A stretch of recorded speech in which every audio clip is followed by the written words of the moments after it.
cada um de nós. Abra sua Bíblia em Atos, capítulo 8. Pastor Ezequiel, ainda não fiquei 2 domingos fora, não sei se ele está trabalhando. Ele ia trazer nomes diferentes. Ainda está? E eu lembrei desse daqui.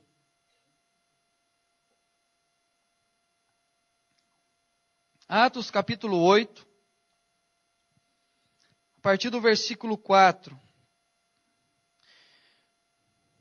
Esse é o contexto onde, no capítulo 6, são escolhidos os diáconos. E a partir daí, então, no capítulo 7, conta a história de Estevão, um homem que decidiu fazer diferença e anunciar a verdade do Evangelho. E por consequência disso, foi morto apedrejado. E aí, a partir do versículo 4, inicia a história de outro diácono, a história de Filipe, que diz assim: entre mentes dos que foram dispersos, iam por toda parte pregando a palavra, Filipe, descendo à cidade de Samaria, anunciava-lhes a Cristo. As multidões atendiam, unânimes, as coisas que Filipe dizia, ouvindo-as e vendo os sinais que ele operava. Pois os espíritos imundos de muitos possessos saíam gritando em alta voz, e muitos paralíticos e coxos foram curados. E houve grande alegria naquela cidade. Ora, havia certo homem, chamado Simão, que ali praticava a mágica, iludindo o povo de Samaria, insinuando ser ele grande vulto, ao qual todos davam ouvidos, do menor ao maior, dizendo: este homem é o poder de Deus, chamado o grande poder. Aderiam a ele porque havia muitos iludira com mágicas. Quando, porém, deram crédito a Filipe, que os evangelizava a respeito do reino de Deus e do nome de Jesus Cristo, iam sendo batizados, assim homens como mulheres. O próprio Simão abraçou a fé e, tendo sido batizado, acompanhava a Filipe de perto, observando extasiados sinais e grandes milagres praticados. Vamos orar. Peço mais uma vez que você fale com Deus de uma forma pessoal, pedindo a Ele exclusivamente em relação à palavra, que Ele fale ao seu coração nesse momento.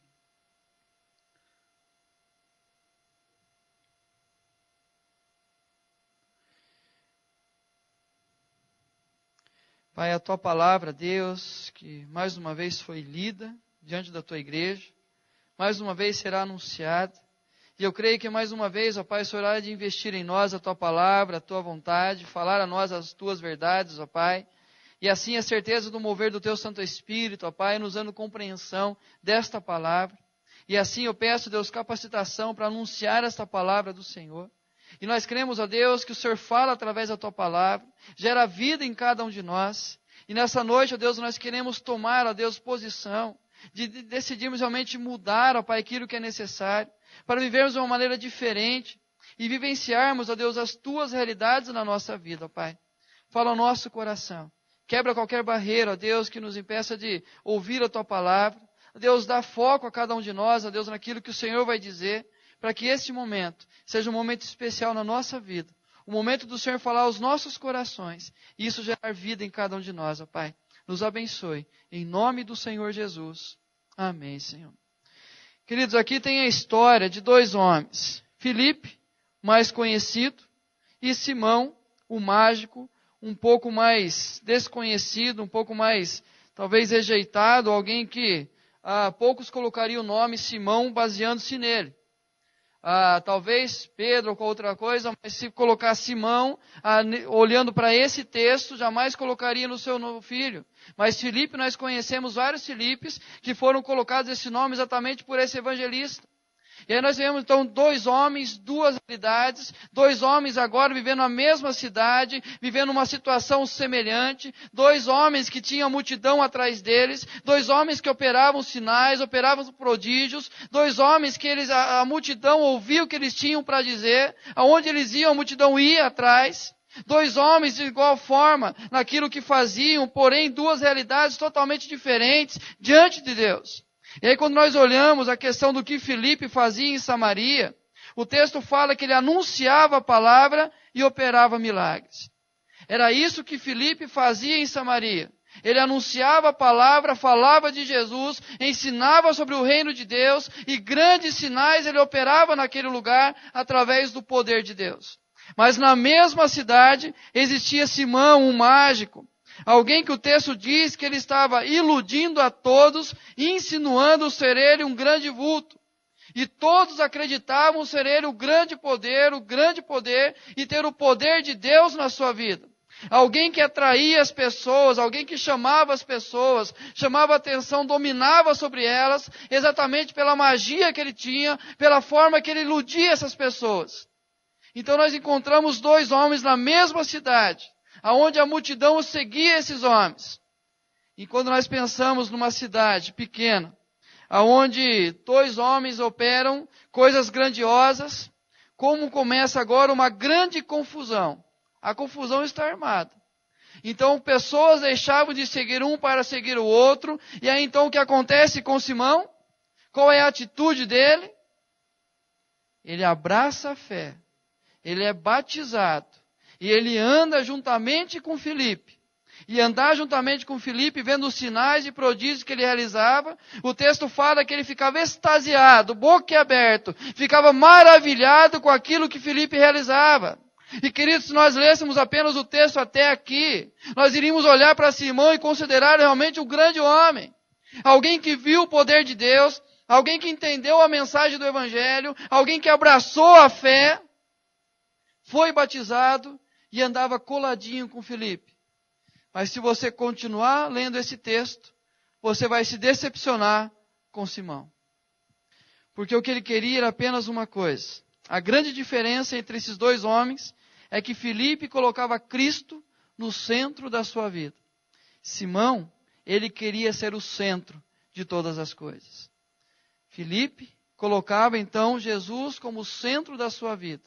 Simão apenas queria continuar no centro. E qual deles parece mais com a nossa vida? Qual deles parece mais com o nosso dia a dia? Filipe, que coloca Deus no centro de todas as coisas, Deus como referência para a sua vida, para referência para a sua missão, ou nós vivemos como Simão, querendo ser o centro de todas as coisas? Queridos, o que nós vamos perceber nesse texto é alguém desejoso de mudança e alguém que não deseja mudar em nada.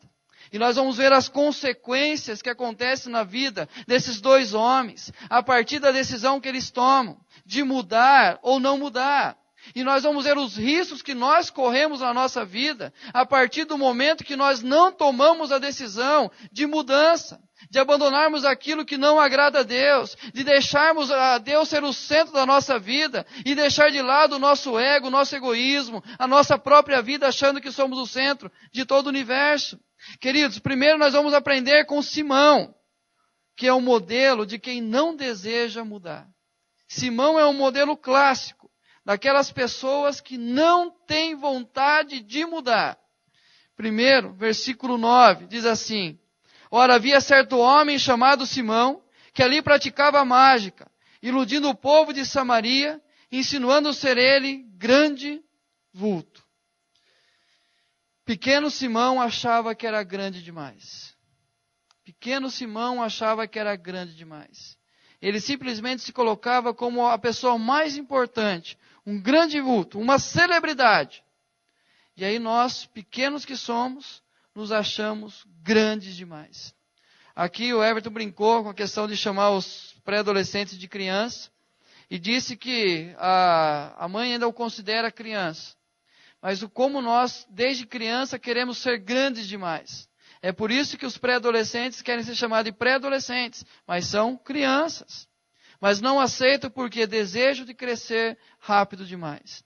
E aí na nossa vida, ao longo dos dias, é exatamente isso. O que nós mais queremos é sermos independentes. Nós não queremos depender das pessoas. Nós não queremos assumir que precisamos de alguém na nossa vida. Precisamos de ajuda de alguém. Nós simplesmente nos achamos grandes demais. E esquecemos que nós somos pequenos. É exatamente essa a realidade. Ele começa a agir, ele começa a fazer as suas mágicas, começa a iludir o povo, começa a insinuar como grande vulto, a multidão vai atrás dele, mas de repente aparece um homem, começa a fazer coisas maiores, coisas eternas, coisas realmente verdadeiras. E aí ele percebe que ele não é tão grande assim, e bate o desespero nele. E no dia a dia da nossa vida é isso que acontece. Quando nós achamos que nós somos grandes demais, é a hora que vem a queda, é a hora que vem a percepção que nós não conseguimos fazer algo, é a hora que nós entendemos o quão limitados nós somos. Mas, queridos, às vezes é tarde demais. Às vezes é complicado demais voltar. É complicado demais tomarmos um rumo diferente. E quanto nós mais queremos crescer, a soberba precede a queda. É um ditado tão antigo que diz que quanto maior a árvore, maior a sua queda. Mas o quanto nós queremos crescer e nos acharmos grandes demais para dependermos de Deus em todas as áreas da nossa vida. Tolo Simão achava que era sábio demais. Olha o que diz o versículo 13. O próprio Simão abraçou a fé e, tendo sido batizado, acompanhava Filipe de perto, observando extasiado os sinais, milagres, grandes sinais e milagres praticados. Tolo Simão achava que era sábio. Sabe de uma coisa? Já que isso dá ibope, eu vou atrás. Já que a multidão virou para a direita, o que eu vou fazer? Eu vou para a direita também. Porque isso vai me colocar numa posição de honra. As pessoas vão continuar percebendo que eu existo. As pessoas não vão me deixar de lado. E por que andar longe do Filipe? As pessoas querem ver Filipe. E se me chegar do lado dele, eu também serei importante. Queridos, nós começamos então a achar que nós somos sábios demais para tomar as decisões, sábios demais para fazer as nossas escolhas, sábios demais para saber o que realmente é importante para nós. E quantas escolhas nós fazemos, quantas coisas nós abraçamos, achando que é o melhor para a nossa vida. Mas passa-se um dia, 2 dias, 1 mês, nós começamos a lamentar, nós começamos a murmurar, porque nós percebemos que nós não somos tão sábios assim. Pobre Simão achava que era rico. Olha o que diz o versículo 19 e 20. O texto fala que os apóstolos foram chamados, porque multidões se convertiam, eles precisavam então receber do Espírito Santo de Deus. E olha o versículo 19, a proposta que ele faz. Concedei-me também a mim este poder, para aquele que sobre quem eu impuser as mãos, receba o Espírito Santo. Ele começa a perceber que os apóstolos colocavam a mão sobre aquelas pessoas e aqueles homens recebiam o poder realmente de Deus. O poder que ele achava que tinha, que as pessoas achavam que ele possuía. A partir do momento que os apóstolos colocavam as mãos, Deus então dava o poder do Espírito Santo sobre a vida daquelas pessoas. O que ele fez? Me dá desse poder também. Eu quero também esse poder. E como ele quis esse poder, versículo 20. Pedro, porém, lhe respondeu, o teu dinheiro seja contigo para a perdição, pois julgaste adquirir por meio dele o dom de Deus. Pobre Simão, ele achava que era rico demais, e que aquilo que lhe dava segurança, já que ele conseguiu guardar muito dinheiro, porque ele tirou isso das pessoas, ele achava que com o seu dinheiro era uma segurança que ele tinha de poder dominar sobre as pessoas. E queridos, quantas coisas nós temos na nossa vida que nós acreditamos que nos dá estabilidade, que nos dá segurança, que nos traz felicidade, que nos traz alegria. Mas no fundo nós sabemos que a qualquer momento aquilo pode ser tirado de nós. E aí vai ficar apenas a nossa vida, apenas a realidade da nossa vida agora com uma tristeza profunda, um buraco dentro de nós que nada vai tapar esse buraco. Mas nós achamos que somos poderosos, nós nos achamos ricos demais por causa da sabedoria, por causa do status, por causa daquilo que eu possuo, por causa do diploma que eu tenho. E nós entendemos que isso tudo, na hora do aperto, na hora que realmente precisamos fazer algo de maior importância, nós não iremos conseguir sem a ação de Deus sobre a nossa vida. Mas esse pequeno Simão que se achava grande, esse tolo Simão que se achava sábio demais, esse pobre Simão que se achava rico, por que esse Simão não mudou a sua vida? Já que ele viu, ouviu, recebeu, andou com Filipe, viu os milagres acontecendo. Por que que este homem não mudou? Queridos, por que que nós estamos indo todo domingo na igreja? Quando nós conseguimos vir às quartas-feiras, nós meditamos na palavra, nós oramos, o porquê que nós não conseguimos mudar, o porquê que a nossa vida continua do mesmo jeito, na mesma direção, continuamos a tomar as mesmas decisões erradas, continuamos a viver as mesmas crises, nas mesmas áreas da nossa vida. Por 5 motivos. Primeiro deles, por causa da visão equivocada. Por causa da visão equivocada. Quando ele olha as coisas acontecendo, ele simplesmente olha da sua ótica, da sua magia, do seu ilusionismo, da maneira que ele poderia atrair as pessoas para ele.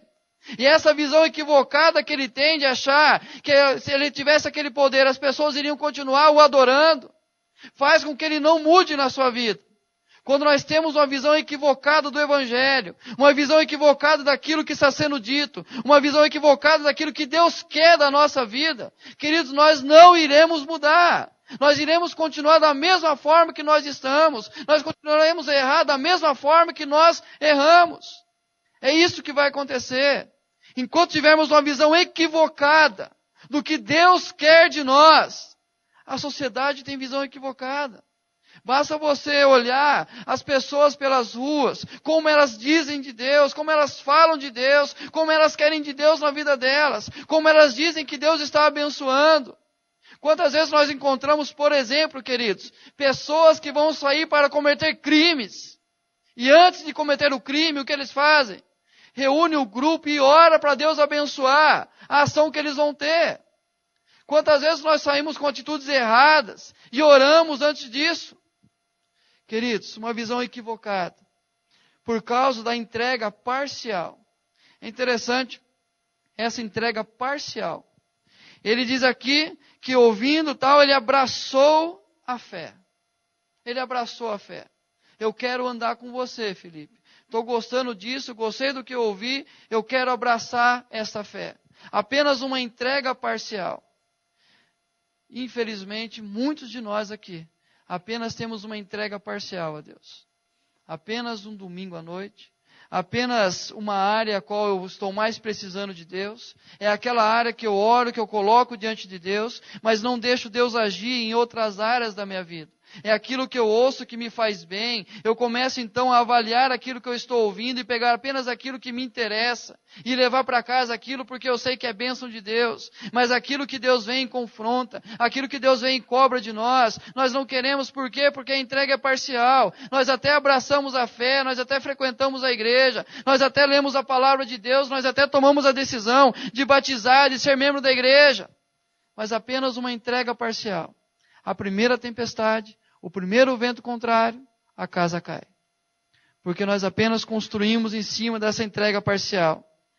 Por causa da obediência incompleta. Por causa da obediência incompleta. Ele foi até o limite que ele se deparou com algo maior do que ele não poderia ter na sua vida. E nós fazemos exatamente isso.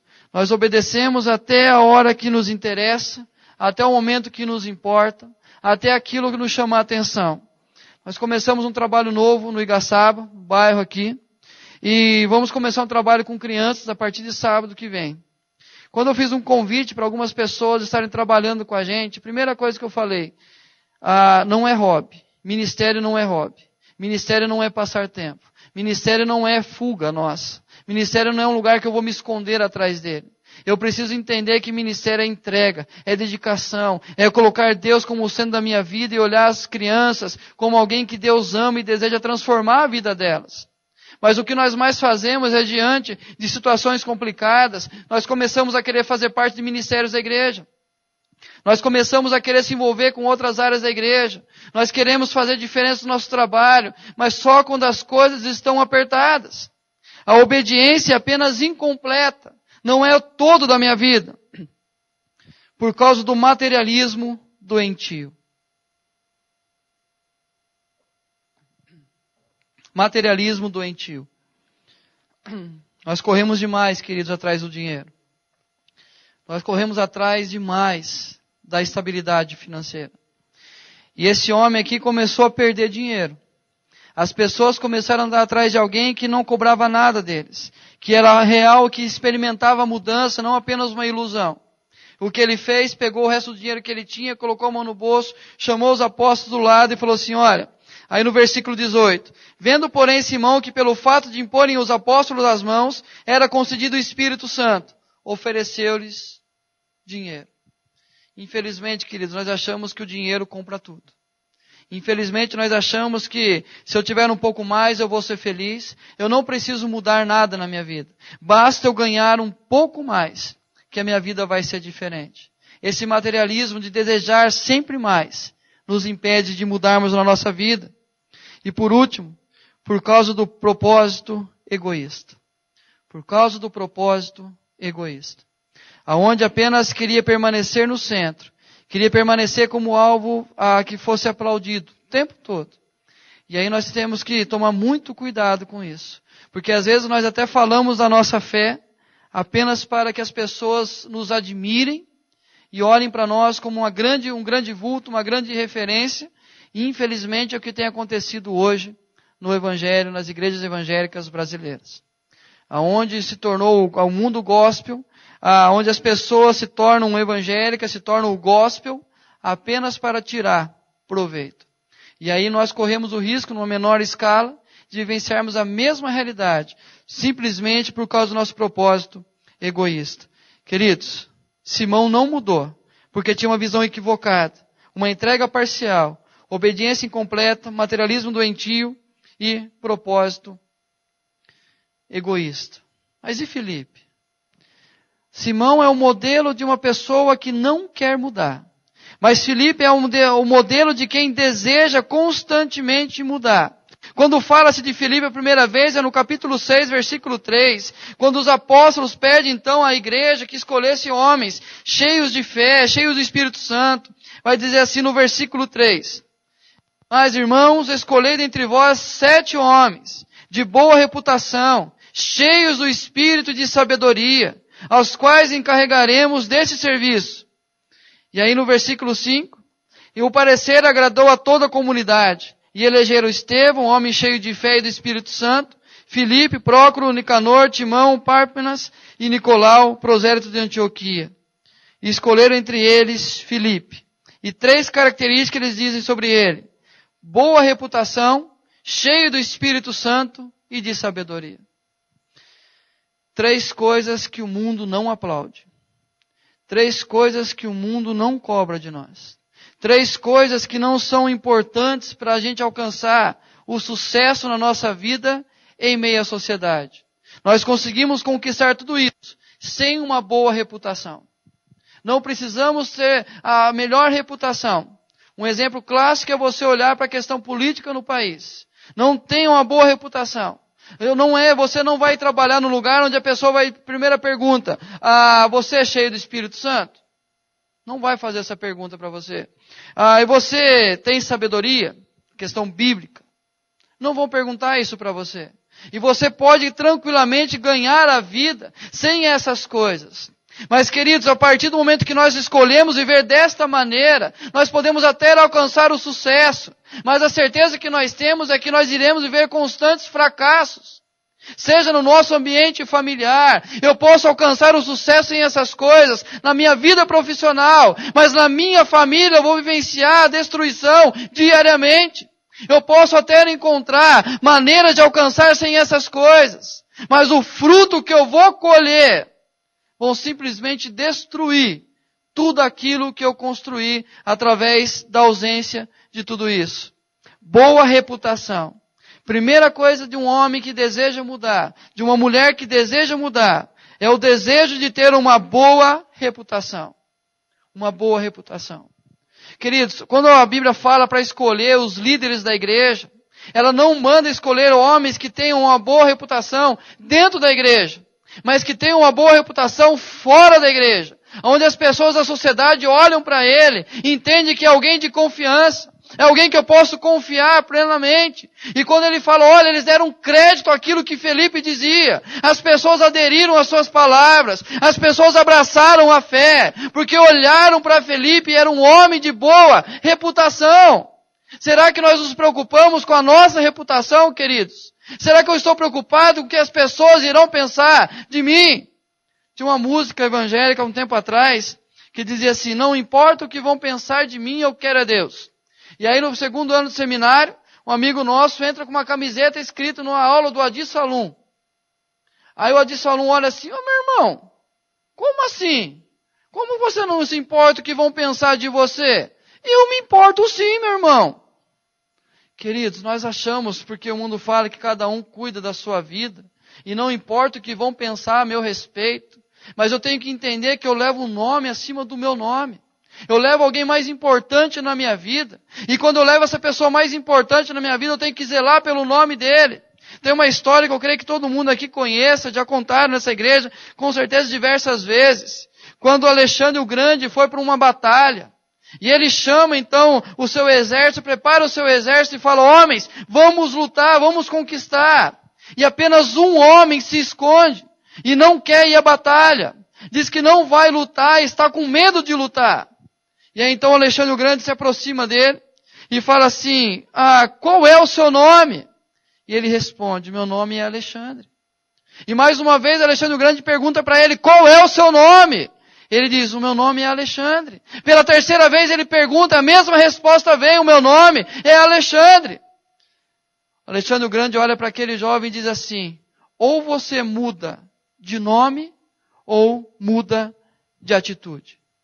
Ou você muda de nome, ou você muda de atitude. Queridos, aqui você tem duas escolhas. Ou mudar quem você segue, a quem você quer servir, ou você vai mudar as suas atitudes. Mas, queridos, diante daquele que nós servimos, que é Cristo, que é a razão da nossa fé, a razão da nossa esperança, a certeza da nossa salvação, é melhor mudarmos as nossas atitudes, é melhor mudarmos os nossos passos, é melhor mudar as nossas escolhas. Porque a nossa reputação está baseada na minha relação pessoal com Deus. É isso que ele tinha uma boa reputação dentro da igreja e das pessoas fora da igreja. Porque era alguém que andava com Deus, era alguém que temia Deus, era alguém cheio do Espírito Santo de Deus. E eu quero ser reconhecido pela minha boa reputação. Tem uma frase que diz assim, que cuida da sua relação com Deus, que Deus cuida da sua reputação. Se eu andar com Deus, se eu desejar frequentar cada dia mais o altar de Deus, Ele vai cuidar da minha reputação. Ele vai cuidar da minha vida diariamente. Mas se eu andar longe, queridos, uma boa reputação eu não terei. A outra realidade dele também era o serviço ao próximo. O desejo de ajudar as pessoas. Os apóstolos não poderiam parar de pregar o evangelho para cuidar das mesas das viúvas. E esse homem se dispôs a fazer isso. Eu quero servir aqueles que não estão com condições de fazer algo. Eu quero ir até eles e servir. Queridos, uma boa reputação também nos leva na relação com Deus e o desejo de servir aos outros. Fala também que ele era um homem cheio do Espírito Santo de Deus. Já percebeu o quanto que nós oramos pedindo para sermos cheios do Espírito Santo de Deus? Nós oramos para isso. Deus, me faça cheio. Deus, eu quero ser cheio. Eu quero transbordar do Espírito do Senhor. Nós não fazemos esse tipo de oração. Nós fazemos apenas orações ao redor da nossa vida. Mas desejar ser um vaso cheio do poder de Deus, nós não oramos pela manhã. E queridos, quando fala aqui um homem cheio do poder de Deus, cheio do Espírito Santo de Deus, a primeira realidade é alguém transformado por Deus, transformado pelo poder de Deus. E eu preciso entender que Deus me transformou, me fez uma nova criatura para andar na presença dEle. Você foi transformado por Deus, queridos. Você não é mais aquele que andava sem Deus na sua vida. O Espírito Santo agiu na sua vida, lhe deu entendimento da palavra, Ele apontou Cristo Jesus, abriu o seu coração, deu vida para você, e você escolheu andar com Cristo. Tudo isso Ele operou apenas para falar, eu estou transformando a sua vida. Mas parece que nós queremos continuar andando na nossa velha vida, queremos continuar fazendo nossas próprias vontades, andar aquilo que nos dá prazer. Nós não queremos entender que nós somos transformados. E quando Efésios, o apóstolo Paulo diz que nós somos cheios, devemos ser cheios do Espírito Santo. O ser cheio do Espírito Santo é literalmente ser guiado pelo Espírito Santo de Deus. É tê-lo como guia único da nossa vida. É como nosso orientador, aquele que nos mostra as verdades. E quantas vezes o Espírito Santo incomoda o nosso coração e nós damos um jeitinho de relevar aquele momento para fazer as nossas vontades. Quantas vezes você vem à igreja, o Espírito Santo confirma no seu coração aquilo que é para você fazer. Mas quando você sai, você continua tomando decisões erradas. Querer ser guiado e também ser usado pelo Espírito de Deus. Ser alguém transformado, guiado e usado. E terceiro, um homem cheio de sabedoria. Um homem cheio de sabedoria. E o que é a sabedoria? Qual é o princípio da sabedoria? Qual que é o princípio? Temor de Deus. Temor de Deus. Nós temos mais medo do pastor do que de Deus. Nós temos muito mais medo da liderança da igreja do que de Deus. Nós temos medo que as pessoas descubram, mas nós não temos medo, temor de Deus. Queridos, nós precisamos entender que essa sabedoria, ele vai dizer que é temor em suas atitudes. Diariamente eu temer nas atitudes que eu faço, porque eu sei que vai refletir diretamente na minha vida, vai refletir na vida da minha família, vai refletir na vida de uma igreja, vai refletir na vida de pessoas que não conhecem a Cristo, e por um erro meu, por um ato falho meu, essas pessoas podem se perder e nunca mais entrar em contato com o Evangelho. Verdade em suas palavras. Verdade em suas palavras. Filipe deram crédito a ele, porque aquilo que ele falava, ele demonstrava em obras. Aquilo que ele dizia, ele transformava em atitudes. E nós somos muito bons para falar. Nós sabemos definir exatamente o que é certo e o que é errado.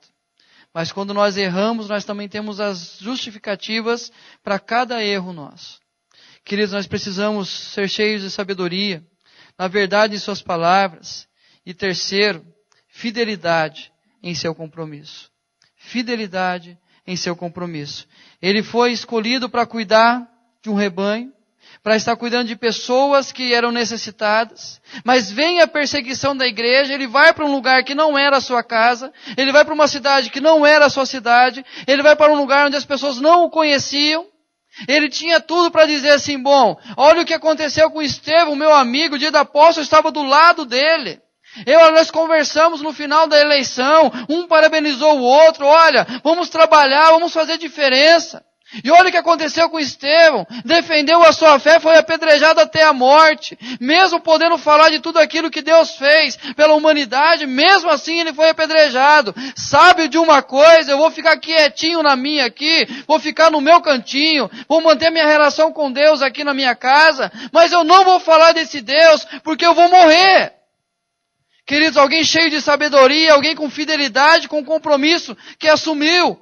Mas como nós temos medo de assumir esse compromisso diante das pessoas? Quantos de nós iremos ser questionados amanhã? Aonde nós fomos hoje à noite? Fui dar uma volta, fui com minha família num lugar. Fui dar um passeio. Eu lembro-me quando eu estava no 3º ano do curso técnico, tinha um grupo que era da igreja. Nós chegávamos na segunda-feira de manhã lá no colégio, nós começávamos a falar o que nós fizemos no sábado à noite. E quando nós olhamos para os jovens, perguntamos, e vocês? Não passaram na igreja, nada de importante. Nada assim, relevante. Parece, queridos, que nós temos medo de assumir uma postura cristã no meio da sociedade. Nós estamos aí sendo desafiados o tempo todo por todos os tipos de pessoas, mas nós não queremos testificar da nossa fé. Nós não queremos responder com sal a todas as pessoas que questionam a quem nós somos, o que nós cremos. 3 coisas, queridos, nós precisamos para mudar. Tomar decisão é importante. Eu preciso me preocupar com a minha boa reputação. Eu sei que tem um nome acima do meu nome.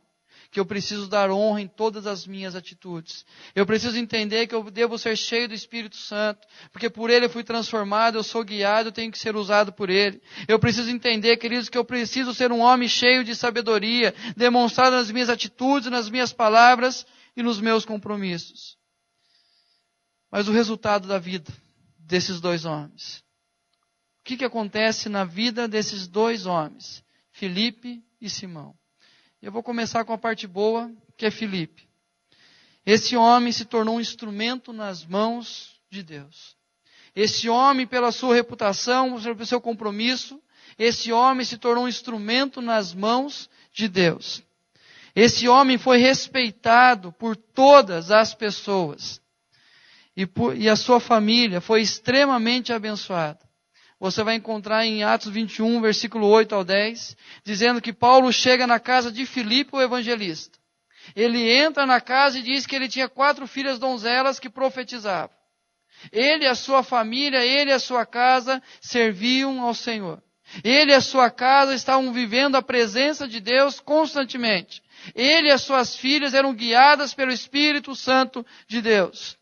E isso nós temos que levar para a nossa vida como resultado, porque nós começamos a julgar os outros, como nós falamos, como fuga. A minha esposa não muda, o meu marido é complicado, minha filha é desse jeito, a igreja é assim, o governo é assim, o meu trabalho está desse jeito. Mas, querido, quando nós decidimos mudar, quando nós decidimos tomar uma posição diante de Deus e viver essas realidades, a certeza que nós temos que os frutos nós iremos colher dentro da nossa casa. Nós e a nossa casa iremos servir ao Senhor. Nós, nossos filhos, iremos honrar a Deus em todas as nossas atitudes. Então não pense que você buscando o sucesso, o dinheiro, a estabilidade financeira, a tranquilidade, vai fazer com que a sua família seja uma família equilibrada, uma família segura, uma família que não vai sofrer consequências.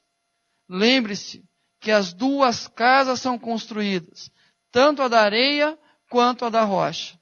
Ele não diz que você não vai conseguir construir uma casa sobre areia. Você vai. Agora, a durabilidade dessa casa está arriscando. A casa vai cair. Mas e Filipe? E Simão? O que falar de Simão? Alguém sabe a história de Simão? Alguém sabe o que aconteceu com Simão depois dessa última palavra que ele ouviu? Versículo 21. Não tens parte nem sorte nesse ministério, porque o teu coração não é reto diante de Deus. Arrepende depois da tua maldade e roga ao Senhor. Talvez te seja perdoado o intento do coração, pois vejo que estás em fel de amargura e laço de iniquidade. Respondeu-lhe Simão, rogai vós por mim ao Senhor, para que nada que do que disseres sobrevenha a mim. Eles, porém, havendo testificado e falado a palavra do Senhor, voltaram para Jerusalém e evangelizavam muitas aldeias dos samaritanos. Filipe, pela tradição da igreja, se tornou bispo. Simão, apenas uma palavra de repreensão, apenas dizendo, talvez Deus perdoe a sua atitude. Talvez você tenha uma nova oportunidade. Talvez você tenha a chance de recomeçar. Talvez você tenha mais um ano para fazer da sua vida uma vida diferente, cumprir os votos que você fez, as atitudes que você decidiu mudar. Mas, queridos, a vida de Simão não continua sendo relatada na Bíblia. Sabe por quê? Porque realmente não interessa para mim e nem para você o que aconteceu com Simão a partir das escolhas que ele fez. O que interessa para mim e para você são as escolhas que nós iremos fazer na nossa vida, que vai mudar a nossa história. Essa é a história que você e eu precisamos conhecer. Essa é a realidade que você e eu precisamos viver na nossa vida. Não importa o que aconteceu com Simão, se o talvez se tornou uma realidade e ele foi perdoado por Deus e teve a chance de recomeçar a sua vida. Mas a certeza que nós temos, que nesse tempo de avaliação, nós sabemos exatamente o que nós deixamos de fazer, onde nós deixamos de mudar na nossa vida. E o que nós precisamos urgentemente, viver uma nova realidade. E a disposição, como o Everton falou aqui, é um esforço? É uma disposição diária da minha vida? mas eu preciso buscar isso diariamente, para que eu viva as realidades que Filipe vivenciou na sua vida. E longe de nós, viver uma repreensão tão forte como Simão viveu